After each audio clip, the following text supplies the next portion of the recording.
안녕하세요. 네, 지난 금요일, 토요일, 주일 우리 성도님들 맛있는 외식을 하셨죠? 건강한 비타민을 또 적절하게 이렇게 섭취를 하신 것 같습니다. 이제는 또 일상 생활 집으로 돌아와 집밥을 드셔야 되죠. 그때 뭐라고 그러셨죠? 집밥이 가장 좋은 것이다 고 이렇게 말씀을 하셨습니다. 집밥을 드실 때고, 그래서 저희가 주일 오후 성경 공부 시간에 출애굽기를 공부를 하고 있죠. 그래서 출애굽기 1장, 2장을 오늘 한번 상고해 볼 텐데요. 주일 오후에 이렇게 성도님들이 나눈 말씀 외에 이렇게 좀 생각나는 부분들을 묵상해서 조금 정리를 했습니다. 이 외에도 많은 하나님의 그 뜻이 담겨져 있지만은 제가 정리한 만큼만 한번 나눠보도록 하겠습니다. 우리 성경을 공부하는 목적이 있죠. 특별히 구약 성경을 공부하는 목적이 있는데, 그 근본적인 것을 잊는다고 그러면은 우리가 가는 길에서 조금 어긋나게 되겠죠. 성경을 공부하는 목적이 하나님은 어떠신 분인가, 그 하나님의 뜻은 어떠하신 건가, 우리 사람의 존재는 어떠한 것인가, 어디로 왔다 어디로 가는 것인가. 또 특별히 출애굽기에서는 하나님과 사람 사이에 그 아름다운 교제를 방해하는 그러한 존재가 있는데, 그 존재는 무엇인가, 또 그 방해하는 존재의 방법은 또 어떤 것인가, 이런 것들을 또 교훈적으로 받을 수 있죠. 또 구약을 공부하면서 출애굽 당시에 이 시대는 지금부터 약 3,500년 전 시대죠. 3,500년 후에 이 시대하고 이 시대에서 그 3,500년 전을 시대를 공부하면서 우리가 시대적 교훈을 어떻게 받을 것인가, 이런 것들도 있죠. 제일 중요한 것은 우리 예수님을 발견하는 것이죠. 구약에서는 오실 예수님, 복음서에서는 오신 예수님, 또 서신서에서는 다시 오실 예수님을 이렇게 목표로 하고 있는데요. 그 예수님을 발견하지 못한다고 하면은 이 공부는 지식적인 것으로 끝나지 않나. 그래서 주님께서 요한복음 5장 39절에 너희가 성경에서 영생을 얻는 줄 알고 성경을 연구하거니와 이 성경이 나에 대해서 증언하는 것이다, 이렇게 말씀을 하셨죠. 그래서 로마서 15장 4절에는요, 다 아시는 말씀드립니다. 로마서 15장 4절에 무엇이든지 전에 기록된 바는 우리의 교훈을 위하여 기록된 것이니 우리로 하여금 인내로 또는 성경의 위로로 소망을 가지게 함이라, 이렇게 기록이 되었습니다. 고린도전서 10장 6절에는 이러한 일은 우리의 본보기가 되어 우리로 하여금 그들이 악을 즐겨한 것 같이 즐겨하는 자가 되지 않게 하려 함이니. 고린도전서 10장 11절 그들에게 일어난 이런 일은 본보기가 되고 또한 말세를 만난 우리를 깨우치기 위하여 기록되었느니라. 12절 가장 중요한 말씀이죠. 고린도전서 10장 12절 그런즉 선줄로 생각하는 자는 넘어질까 조심하라. 여러분, 우리가 주님 안에서 교만치 아니하며 우리 주님을 주로 영접한 그리스도인들의 특징이 있죠. 맨 먼저 주님을 본받은 것이 무엇이겠습니까? 주님의 낮아지심, 주님의 섬김, 주님의 사랑을 받은 자로서 그 사랑을 다시 나눠야 되는 우리의 책임과 특권이 있죠.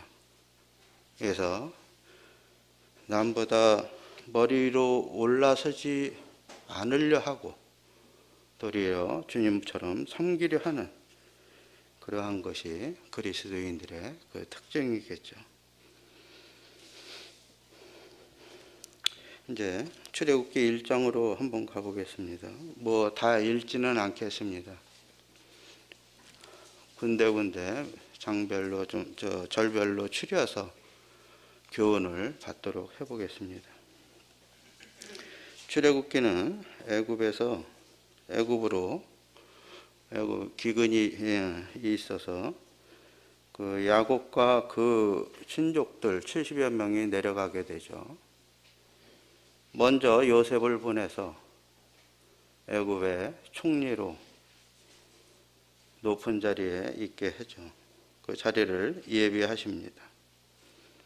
그 이후로 야곱이 먼저 주님 나라에 가시고 또 요셉이 110세에 주님 나라로 가시게 됩니다.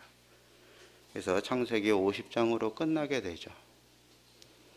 그로부터 약 한 300년 전, 300년쯤 지난 시대의 지금 얘기입니다. 출애굽기는. 이때 그 요셉을 알지 못하는 왕이 일어나서 애굽 이스라엘 백성들을 이렇게 학대하고 괴롭히는 계획을 하게 됩니다. 또 실행에 옮기게 되죠. 왜냐? 이 고센 지방에 한 70명이 왔었는데 그 지방에 그 인원이 수없이 불어나는 모습을 보게 됩니다. 생육하고 번성하게 되었죠. 그래서 이 사람이, 이 애굽 왕이 이 위협을 느끼게 됩니다. 그래서 계획을 하게 되죠. 그래서 8절부터 출애굽기 1장 8절부터 10절까지 이런 계획을 하게 됩니다. 이 출애굽기 1장 8절입니다. 요셉을 알지 못하는 새 왕이 일어나 애굽을 다스리더니 그가 그 백성에게 이르되 이 백성 이스라엘 자손이 우리보다 많고 강하도다. 자, 우리가 그들에게 대하여 지혜롭게 하자. 두렵건대 그들이 더 많게 되면 전쟁이 일어날 때 우리 대적과 합하여 우리와 싸우고 이 땅에서 나갈까 하노라 하고.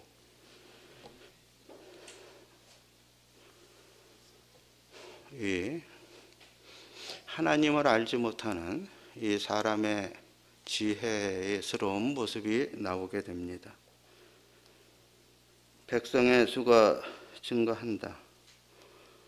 또 이 당시에는 전쟁을 많이 치러서 이웃 땅을 정복해서 이렇게 확장을 하는 그러한 시기였습니다.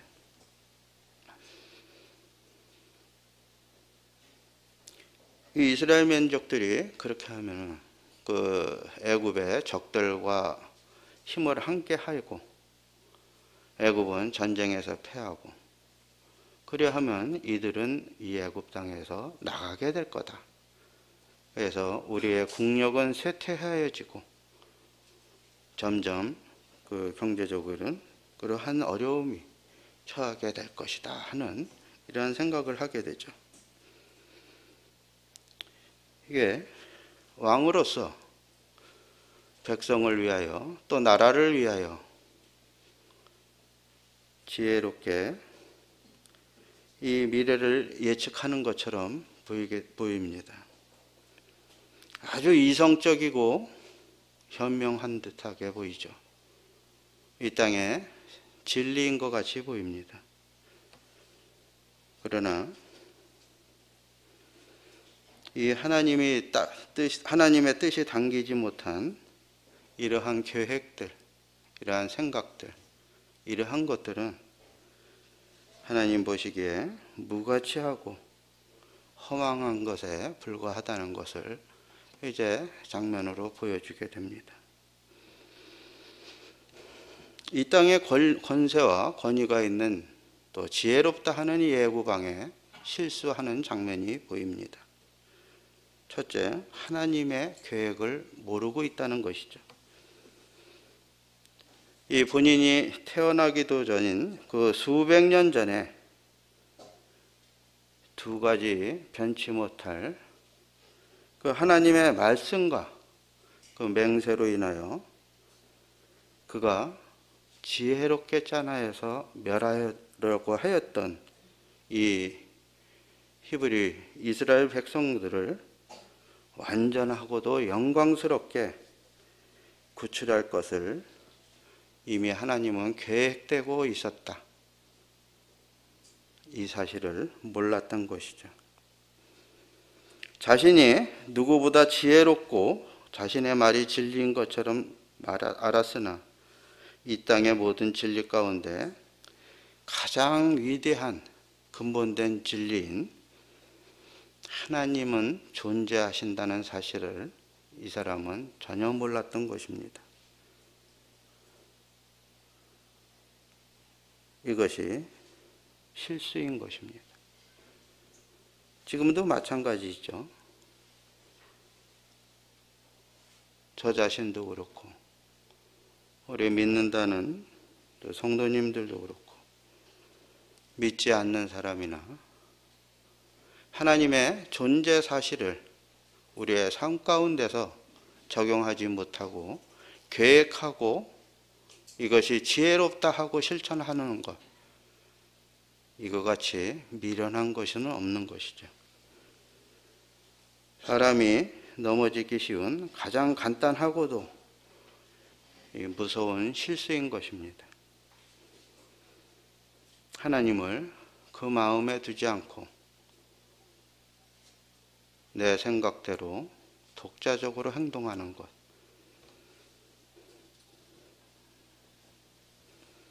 여기에 이 연약한 인생이 자기의 권세만 믿고 하나님을 대항하여 자기를 내세우고 이 이스라엘 백성을 멸하라 하였지만은 그들은 앞절에 보면은 더욱 번성하고 온 땅에 가득하였던 이 장면들을 우리가 보게 됩니다. 언제나 그럴 수밖에 없죠.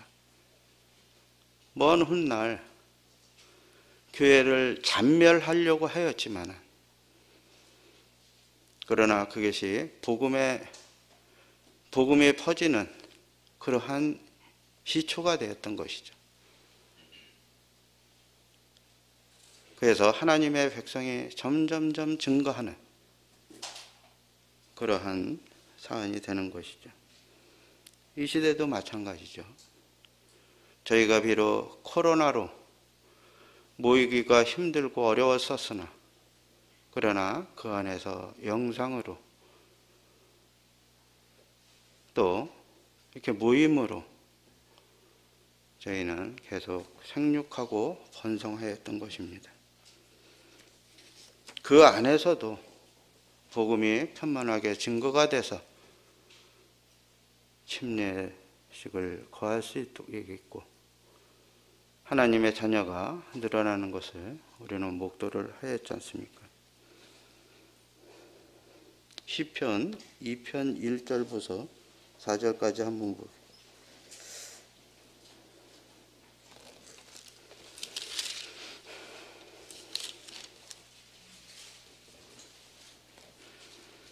시편 2편 1절에서 4절입니다. 어찌하여 이방 나라들이 분노하며 민족들이 헛된 일을 꾸미는가?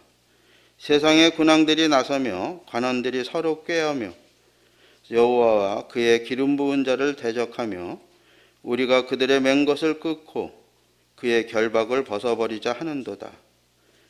하늘에 계신 이가 웃으시며 주께서 그들을 비웃으시리로다.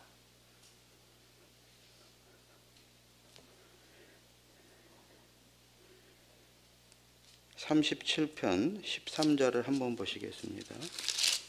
조금 넘기셔서 37편 12절 13절.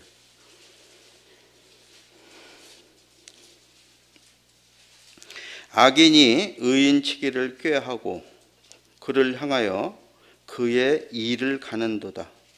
그러나 주께서 그를 비웃으시리니 그의 날이 다가옴을 보심이로다. 시편 73편에는요 하나님을 경외하는 분이 계셨습니다. 이분의 고통이 있었어요. 괴로움이 있었어요. 왜? 하나님의 택한 백성들은 저렇게 고난을 받고 힘들며 어렵게 사는가? 왜 하나님을 모르는 저자들은 저렇게 형통하는가? 죽을 때도 평안하도다. 이게 이 의문이 해결하지를 않았었어요. 그런데 이분이 그것을 해결을 했습니다. 성소에 들어갈 때야 비로소 깨달았다.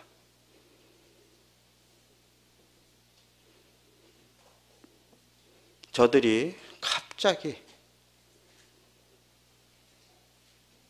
그토록 허망하게 없어질 수가 없어질 수가 있겠는가? 그것이 정해진 것을 깨달았다는 얘기죠.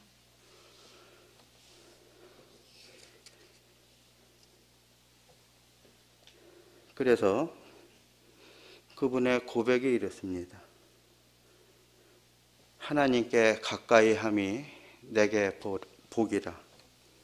내가 주 여호와를 나의 피난처로 삼아 주의 모든 행적을 전파하리이다 하고 시편 73편이 끝납니다.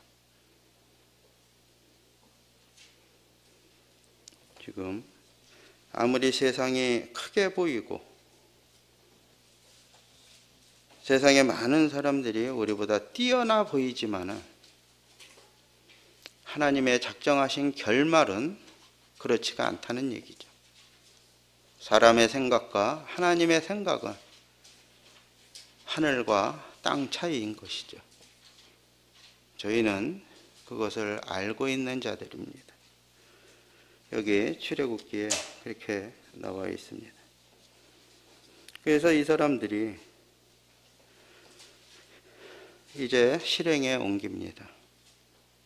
11절에서 14절 출애굽기 1장 본문에 11절에서 14절에 보면요. 이분의 첫 번째 계획이 나옵니다. 하나님을 찾지 못하도록 사람들을 바쁘게 만듭니다. 노역으로 인해서 고생하며 원망과 시비가 나오게 만들죠. 또 모이질 못하게 만듭니다. 마찬가지죠. 특히 코로나 상황에서 더욱 모이기를 어렵게 하였죠. 모이지 않는 것이 당연하고 그것이 습관인 양 이렇게 우리가 알게 되었죠. 그러나 히브리서 10장 24절 25절에서는 이렇게 말씀하십니다. 서로 돌아보아 사랑과 선행을 격려하며 모이기를 피하는 어쩐 자들의 습관과 같이 하지 말고 그날이 가까움을 볼수록 더욱 그리하자. 모이자.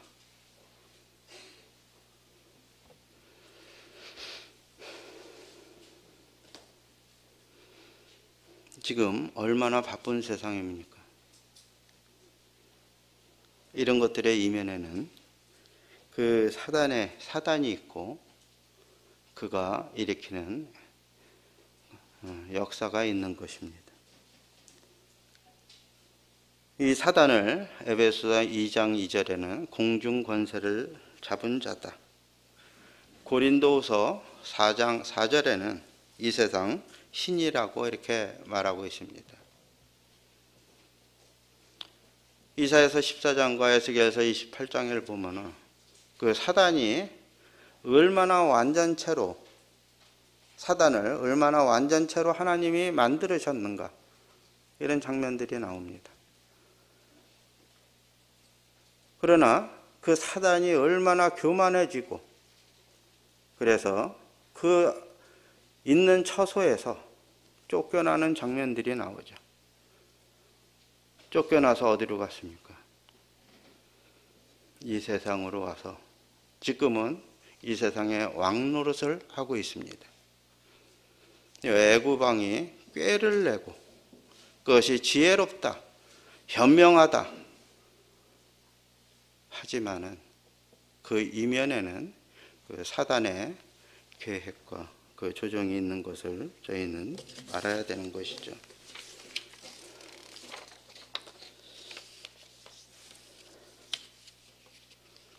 15절에서 21절에 보면은요,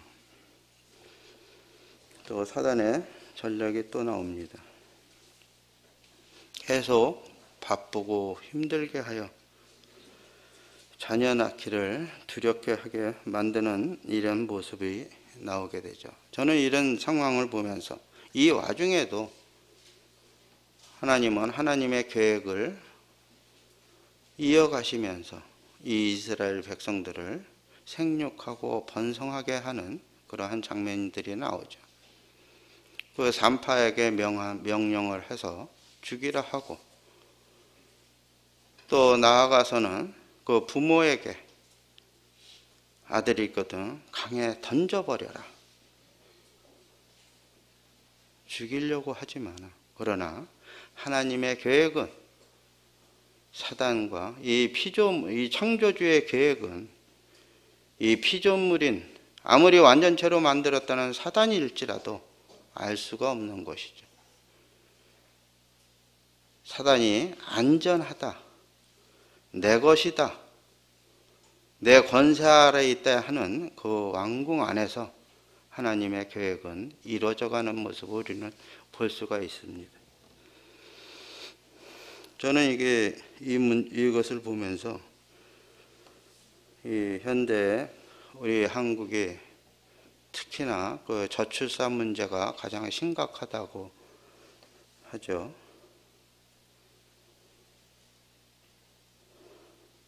힘들어요. 살기 힘들어요. 어떻게 키워요? 이런 걱정과 근심이 많죠. 그러나 생육하고 번성하는 것은, 이것은 권고가 아닌 하나님의 명령인 것이죠. 하나님이 명령하신 것은 사람을 축복하기 위해서 명령을 하신 것이죠. 창세기 1장 27절 28절에 보면은요, 하나님이 자기 형상 곧 하나님의 형상대로 사람을 창조하시되 남자와 여자를 창조하시고 하나님이 그들에게 복을 주시며 하나님이 그들에게 이르시되 생육하고 번성하여 땅에 충만하라, 이런 명령을 하십니다. 이것이 뭐라고요? 복을 주시되. 하나님의 명령, 이것은 사람들의 복을 위해서 이렇게 명령을 하시는 거라고 이렇게 말씀을 우리가 배울 수 있습니다. 그러나 무조건 생육하고 번성하라는 뜻은 아니죠. 하나님은 사람과 교제하기를 원하시죠. 그 교제를 누구랑 합니까? 죄인과 교제를 하시기를 원하십니까? 아니죠. 죄 없는 사람, 거룩한 사람, 경건한 자와 교제를 하기를 원하시죠. 말라기 2장 15절을 한번 보시겠습니다.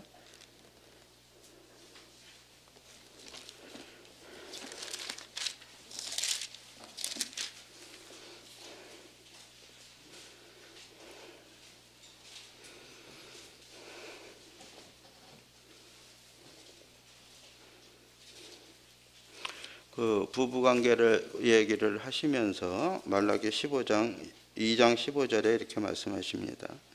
그에게는 영이 충만하였으나 오직 하나를 만들지 아니하셨느냐? 어찌하여 하나만 만드셨느냐? 이는 경건한 자손을 얻고자 하심이라. 그러면서 그러므로 내 심령을 상가시켜 어려서 맞이한 아내에게 거짓말을 행하지 마라. 뒤에 보시면은 여러 가지 또 아내에게 대한, 부부에 대한 얘기가 나옵니다. 생육하고 번성하는 것, 경건한 자손을 얻기 위함이라. 하나님과 교제하는 그러한 자가 이 땅에 충만하기를 원하셨던 것입니다.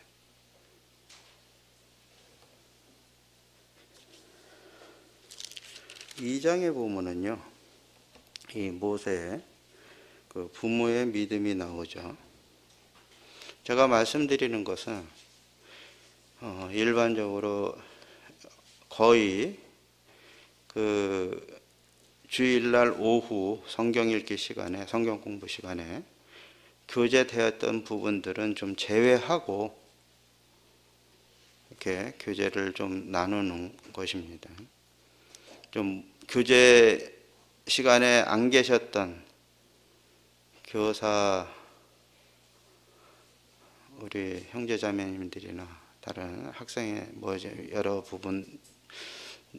여러 성도님들한테는 세밀하게 그 부분들을 이렇게 나누지 못함을 죄송스럽게 생각하며 그 이외의 것을 나누신 분들 이외의 것을 이렇게 교제를 하니 참고해 주시고, 기본적인 것은 우리 각자 성경을 참고하면서 이 성경을 참고하신 걸 토대 위에 제가 이렇게 좀 묵상한 것들을 이렇게 함께 얹으시면 좋겠습니다.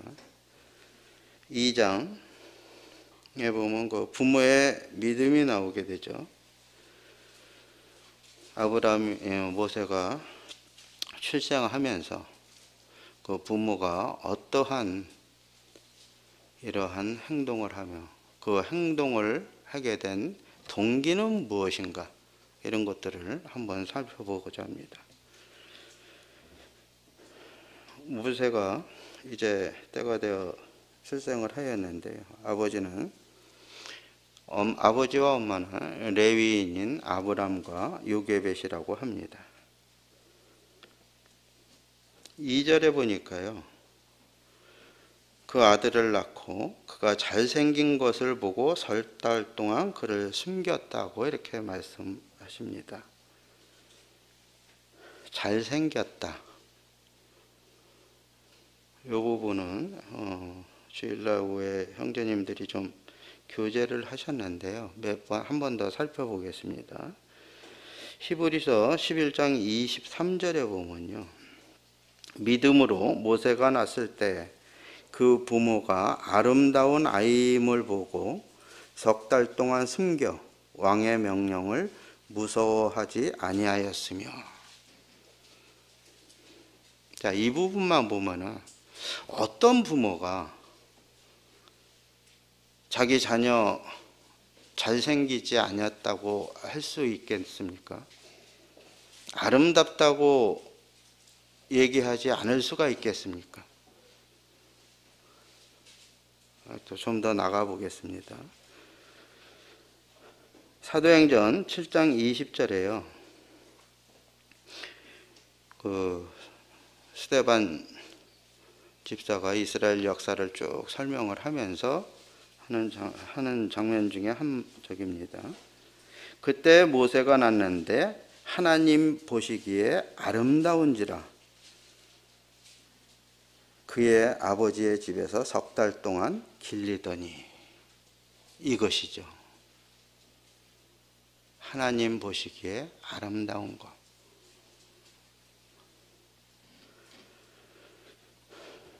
오랜 후에 다윗이 그랬죠. 사무엘이 형들 쭉 설명을 보니까 참 장대하고 참 괜찮아요. 외모를 보니까. 하나님은 아니시라고 합니다. 사무엘상 16장 12절에요. 이제 말째 아들 다윗이 오게 됩니다. 이에 사람을 보내어 그를 데려오매 그의 빛이 붉고 눈이 빼어나고 얼굴이 아름답더라. 이게 다윗을 본 장면입니다. 여호와가 이르시되 이가 그니 일어나 기름을 부으라 하시는지라.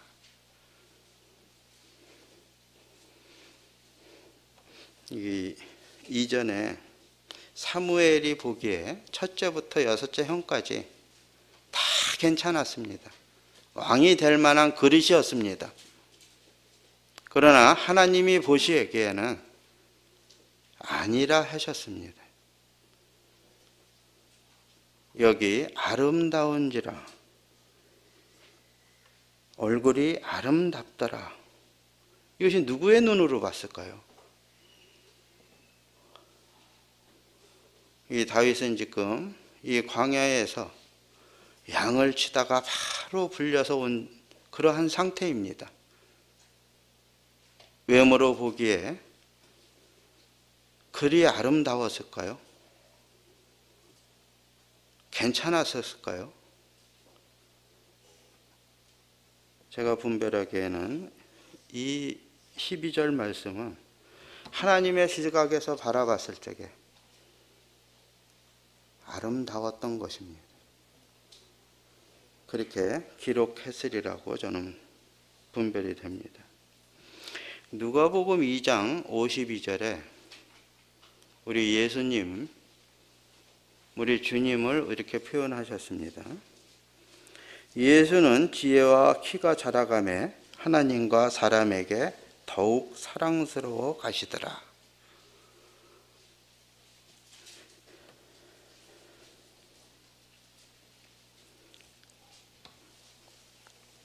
사람이 보는 관점이 있고 하나님이 보시는 관점이 있습니다. 그 사무엘의 여섯째 형까지 봤을 적에 다 괜찮다고 하였지만은 하나님이 이렇게 말씀을 하십니다. 사무엘상 16장 7절에 보니까요. 여호와께서 사무엘에게 이르시되 그의 용모와 키를 보지 말라. 내가 이미 그를 버렸노라.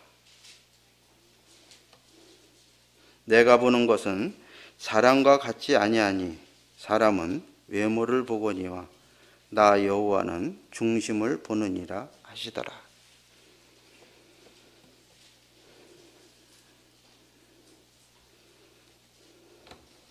하나님이 이 사람의 시각에서 바라보는 그러한 모습, 하나님의 시각에서 바라보는 모습, 우리 믿음의 사람들은 어떤 모습으로 바라봐야 될까요?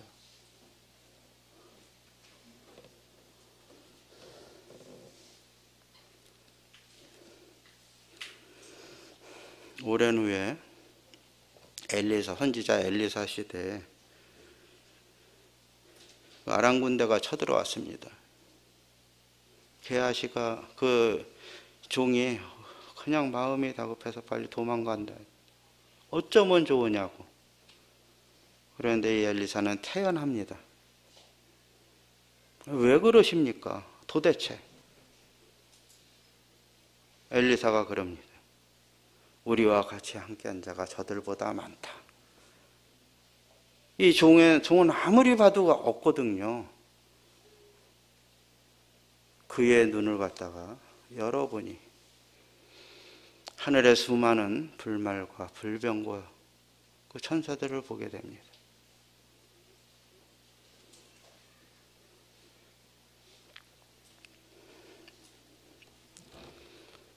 사울이 다메섹 도상에서 예루살렘에서 넘어지고 눈이 멀어서 그 다메섹 성으로 들어갔죠. 주님은 그 아나니아라는 형제를 통해서 기도하면서 그 눈에 덮인 비늘이 벗겨지고 이제 눈이 뜨게 됩니다. 이 사람은 이제 죽음도 불사하는 하나님의 사람이 되죠. 교회를 잔멸하러 갔던 사람이 이제는 교회를 세우는 일에 그 목숨을 거는 일을 하게 됩니다. 우리 주님 마태복음 17장에서 그 변화산에서 베드로와 요한과 야고보를 데리고 올라가서 우리 주님의 모습, 사람들이 보기에는 연한 순 같고 아무 볼짝이 없는 이제 나이 30된 그런 사람이 50이 넘어서까지 보이게 되는 그러한 추레한 모습의 외모일진데 그것을 변화시켜서 우리 주님의 참모습을 보이게 하여 주시지 않습니까? 우리가 그 믿음의 눈이 하나님의 시각에서 바라볼 수 있는 그 믿음의 눈이 떠지기를 소원하는 마음이 있습니다. 특별히 결혼하는 청년들, 청년 형제 자매님들, 이러한 하나님의 마음을 가진 그 믿음의 눈이 뜨여져서 하나님의 시각으로 바라볼 수 있는, 받아들일 수 있는, 순종할 수 있는 그러한 청년들이 되기를 소원하는 마음이 있습니다. 이 애굽왕의 명령은 어땠었습니까? 첫 번째, 산파하게 아들을 낳으면 죽이라고 했습니다. 실패를 했죠. 두 번째, 그 부모에게 남자가 태어나면 나일강에 던지라고 이렇게 했습니다. 이 부모는 어떻게 했습니까? 석 달간 숨겨 지내서 키우다가 작은 갈대밭을 잘 꾸며가지고 이렇게 그 자체가 거역하는 거 아니겠습니까? 강에 던지라고 했습니다. 근데 배를 준비해서 넣는다? 그 명령을 거절하는 것이죠. 이 당시에 왕의 명령은 어떻습니까? 반드시 이루어져야 되는 일이죠. 근데 이 명령을 거절한 그런 마음, 왕의 명령을 무서워하지 아니한, 히브리서 11장 23절에 나타난 왕의 명령을 무서워하지 아니한 그 이면, 그거는 무엇이겠습니까? 우리는 히브리서 11장이라는 개념을 좀 살펴봐야 됩니다. 믿음의 장이라고 그러죠.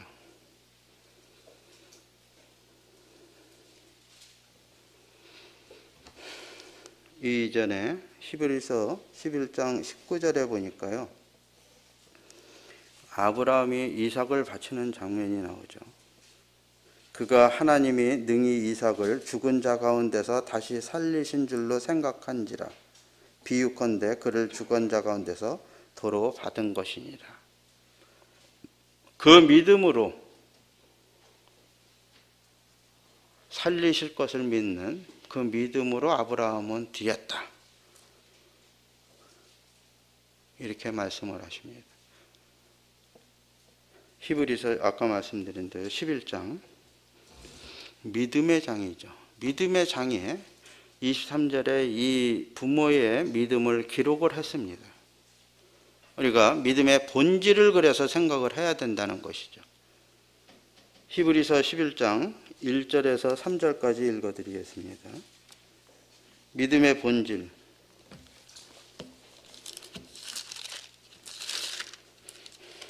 믿음은 바라는 것들의 실상이요 보이지 않는 것들의 증거니 선진들이 이로써 증거를 얻었느니라. 그 뒤에 말씀드렸지 않습니까? 이전에 믿음의 선진들의 믿음이 이 근거를 이것의 믿음의 본질의 근거에서 왕의 명령도 무서워하지 아니하고 하나님의 시각에서 바라봤기 때문에 그 이 세상의 신인 그분의 그 왕들의 명령을 거역할 수가 있다는 것이죠. 3절 믿음으로 모든 세계가 하나님의 말씀으로 지어진 줄을 우리가 아나니 보이는 것은 나타난 것으로 말미암아 된 것이 아니니라.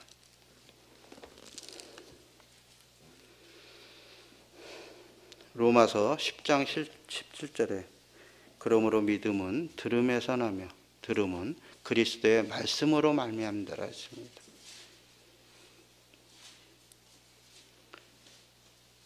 이 모세의 부모의 왕의 명령을 무서워하지 않는 믿음의 본질, 이분들의 상황으로서만 끝날 것이 아니고 우리도 그럴 수 있다는 것이죠.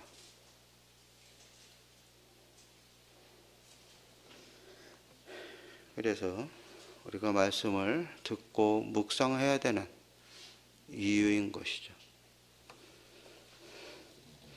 하나님은 하나님을 찾기 쉽지 않은 이 시대의 출애굽 시대, 레위 지파의 부모에게 그 모세를 낳게 하셔서 하나님의 계획을 차근차근히 실행을 해 나가십니다. 부모를 보며 배우는 자녀, 부모의 그 믿음의 모습을 보며 그것을 배우는 자녀, 이것을 볼 때 우리는 어릴 때 자녀 교육이 얼마나 중요한 건지 생각해 볼 수가 있죠. 우리 속담에서도 그런 적이 있지 않습니까? 3살 버릇이 80까지 간다.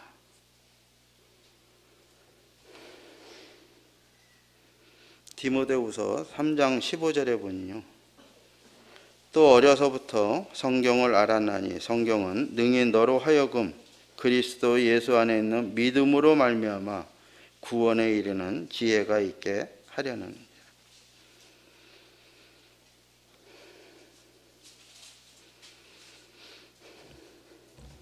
부모 교육에, 어려서부터 부모 교육의 중요성인 것을 우리가 깨달아 알 수가 있죠.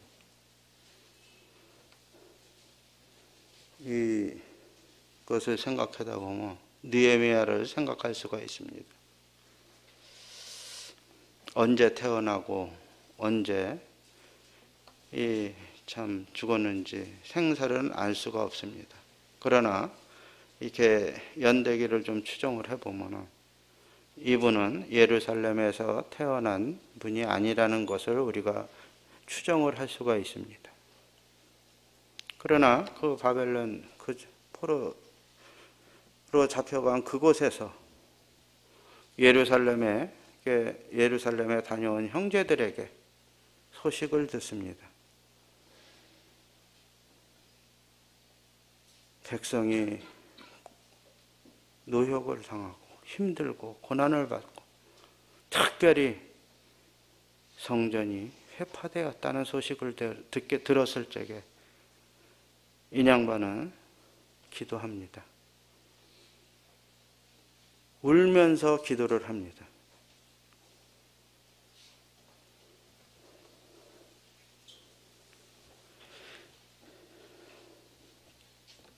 그 성벽 재건을 위해서 하나님께 마음을 품고 이것을 준비합니다. 세월이 흘러 이 사람은 왕의 측근이 됐습니다.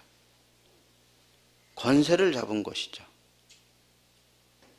그러함에도 자기가 기도하고 목적한 바를 잊지 않습니다. 때를 얻었을 적에 왕에게 담대히 그 얘기를 합니다. 자기의 소원을. 그 이전에 하늘의 하나님께 잠시 묵도를 기도를 합니다.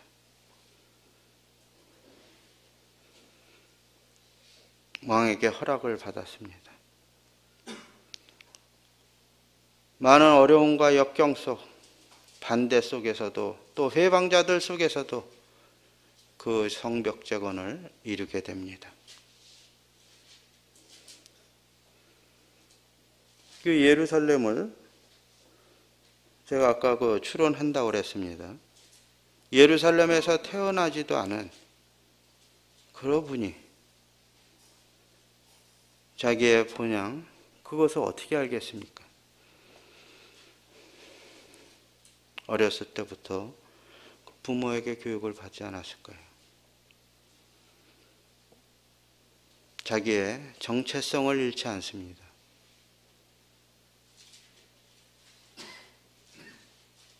그것을 이루기 위해서 계획을 합니다. 기도를 합니다. 하나님, 이 사람을 사용하셔서 그 목적을 이루게 하십니다. 하나님, 영광을 갖다 받게 하십니다.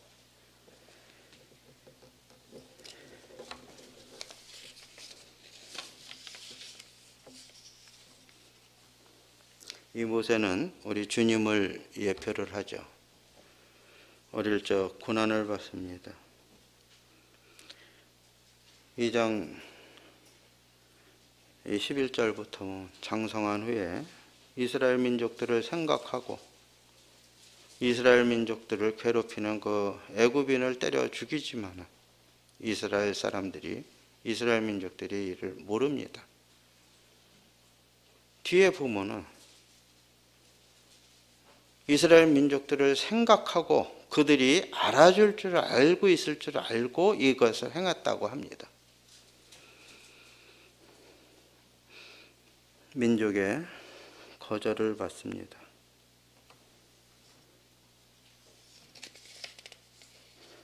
후에 이방인과 결혼을 하게 되죠.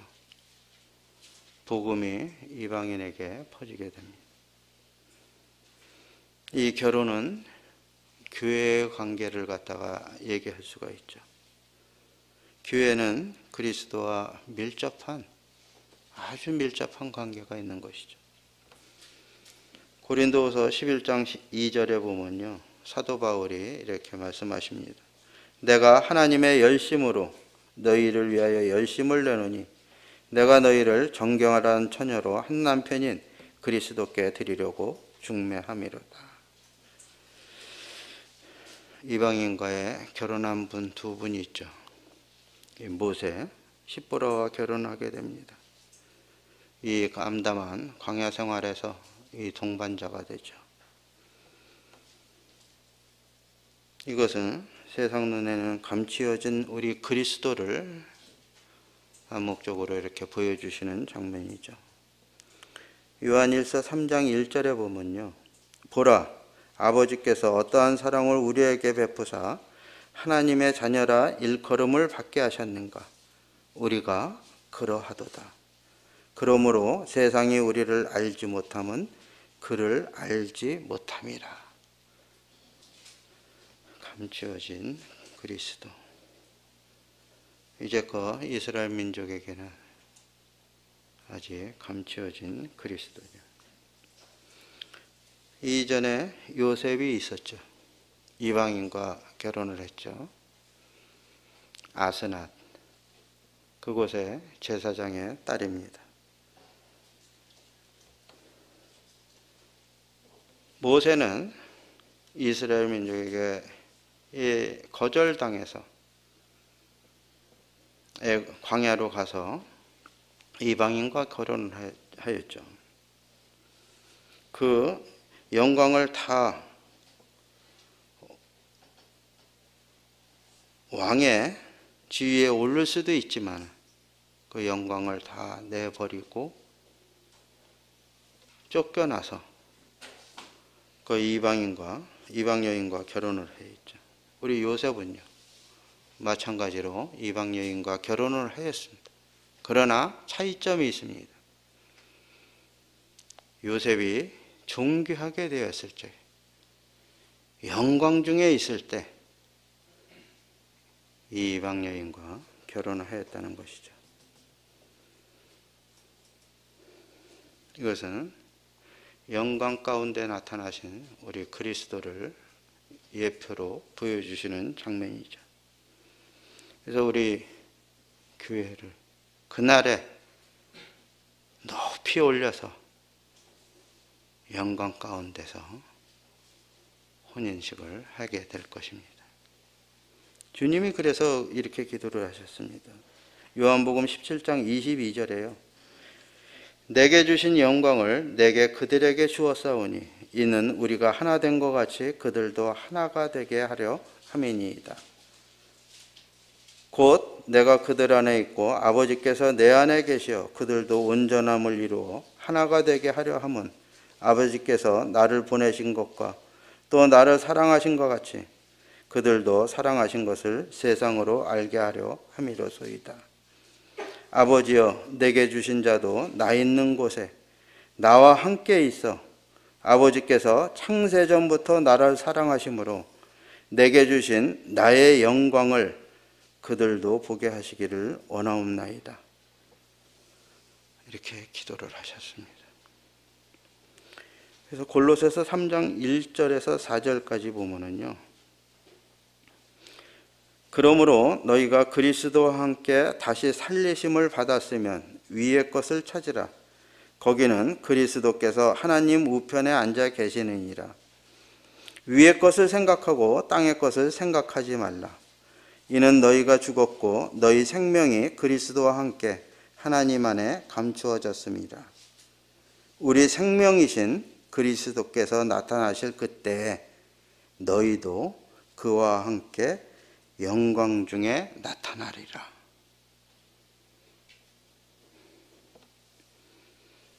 주님 높은 보좌에서 아버지 품속에서 영원한 존귀하신 지위를 누리실 수도 있으셨습니다.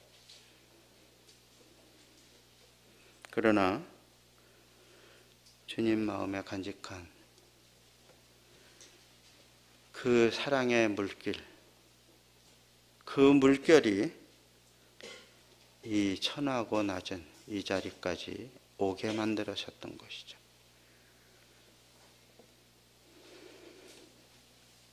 그 사랑이 어떻게 죄 많고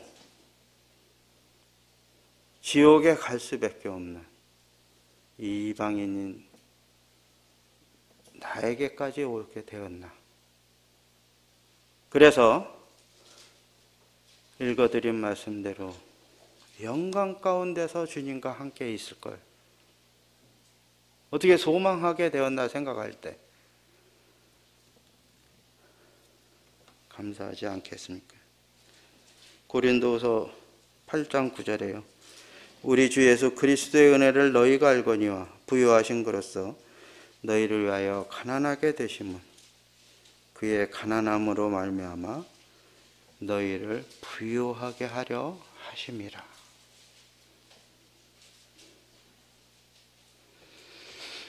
우리 히브리서에 보면은 또 주님의 우월하신 면이 나오죠. 우리 출애굽기를 봤으니까요. 모세보다 뛰어나신 우리 주님을 생각하게 되죠. 우리 모세는 사람을 의식하고 좌우를 살피며 눈치를 봤지만 우리 주님 그러지 않으셨죠. 바울도 자기가 하는 행동에 대해서 근심이 있었고 후회가 되는 일이 있다고 그랬습니다. 우리 주님 그러지 않으셨습니다. 요한복음 8장 29절에요. 나를 보내신 이가 나와 함께 하시도다. 나는 항상 그가 기뻐하시는 일을 행함으로 나를 혼자 두지 아니하셨느니라. 우리 주님 민수기 23장 19절에요. 하나님은 사람이 아니시니 거짓말을 하지 아니하시고 인생이 아니시니 후회가 없으시고 어찌 그 말씀하신 바를 행하지 아니하시며 하신 말씀들을 실행하지 않으시랴. 우리 주님 하나님이십니다. 출애굽기를 통해서 이 하나님의 계획하신 일들이 얼마나 정확하고 시기에 맞게 그대로 이행하여지는지 우리는 묵상을 해나가면서 느낄 수 있고, 우리가 믿는 그분이 어떠신 분이다, 이러한 자존감을 회복하게 되고 영광스러운 소망을 다시 한번 생각을 하게 될 수가 있는 것이죠. 이상으로 마치겠습니다.